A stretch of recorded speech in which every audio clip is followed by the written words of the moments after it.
I'm Nick. I'm a promoter and producer, living in the city of Leicester. I run a night called Dub Cub, which is about promoting the next generation of sound system culture in the UK. I first got introduced to the dub scene around 25 years ago, because living in the city of Leicester, we have a really strong event called Leicester Caribbean Carnival.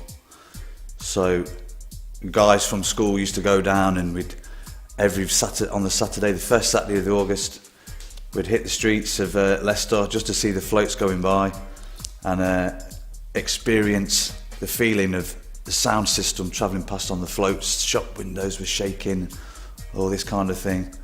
And the vibe and the energy was just something that was magnetic. And the float, the procession always continued up to the park and ended up at the park. And then up there you'd have Abashanti, who is like one of the UK's leading sound systems. He's been playing there for like 25 years.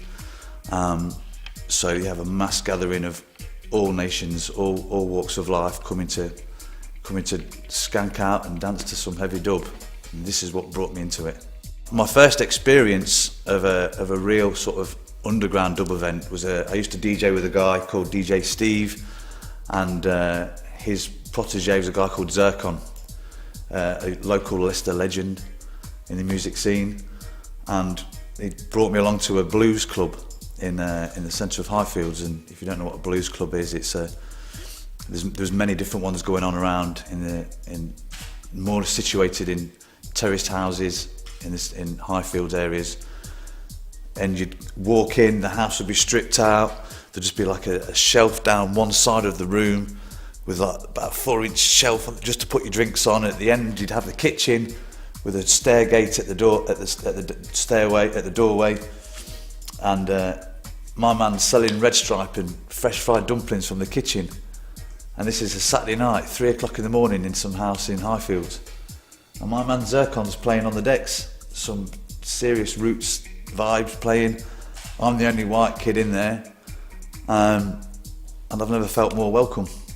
There was rastas of all ages in there, particularly the oldest guy was in there, made me feel especially welcome. And this then pushed me to sort of find out more about the culture, more about the music, and become more involved in it. Following on from that, my first real proper dub event, I would say, would be Abashanti, who's a regular at the Leicester Carnival.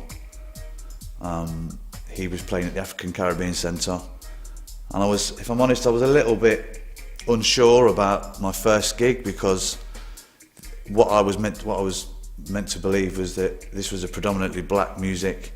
White people might not be so welcome. How would I be received? This kind of thing.